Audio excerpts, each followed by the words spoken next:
The Honourable First Minister.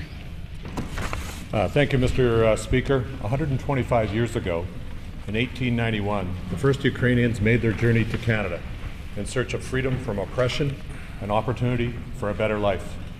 Many settled here in Manitoba, where they have made tremendous contributions to the social, cultural, and economic fabric of our province. Today, there are over 170,000 Canadians of Ukrainian descent in our province, more than any other province or territory in Canada. Certainly, Ukrainian-Canadian culture thrives in Manitoba. Members of this House only need to step outside this chamber into the east hallway to see the painting of the Holodomor genocide by Orisha Senitowicz Gorsky. And I am proud that Manitoba maintains a close relationship with Ukraine to this day. Indeed, these are troubling times for our Ukrainian brothers and sisters, and we do what we can to support those working to restore peace in Ukraine. It was a great honor to meet with the Ukrainian ambassador, Andriy Shevchenko, and his wife, Hanna Homenai, before coming into the House today. This productive dialogue that exists between Manitoba and Ukraine is evidence of deep ties that our countries share. In honor of Manitoba's rich Ukrainian culture and on behalf of all members of this House, I am proud to now proclaim 2016 as the year of Manitoba's Ukrainian-Canadian cultural heritage. It is my pleasure to share with our guests here today the text of this proclamation, which reads as follows.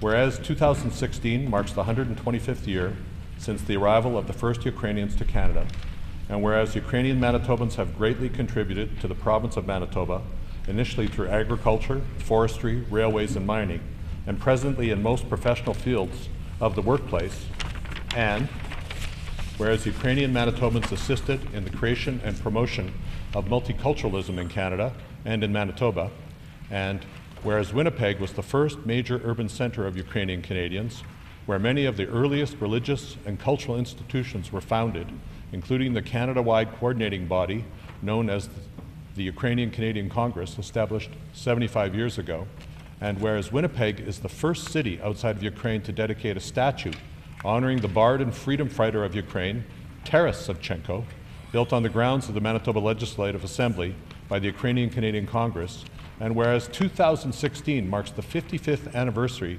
of the Ukrainian education program in Manitoba, a program that was taught in the early decades until it was disallowed in 1916 and was reinstated in 1961, and whereas higher education is deeply important to Ukrainian Manitobans, and the community has established 3 institutions at the University of Manitoba, including St. Andrew's College in 1946, the Ukrainian Studies in Department of German and Slavic Studies in 1949, and the Center for Ukrainian-Canadian Studies in 1981.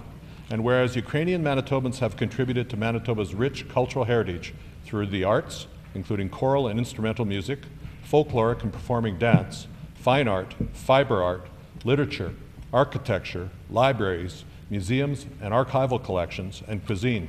Now therefore, be it known that I, Greg Selinger, Premier of the Province of Manitoba, proclaim 2016 be designated as the year of Manitoba's Ukrainian-Canadian cultural heritage in Manitoba, and do commend its thoughtful observance to all citizens of our province. Thank you, Mr. Speaker. Dayoko. Well done.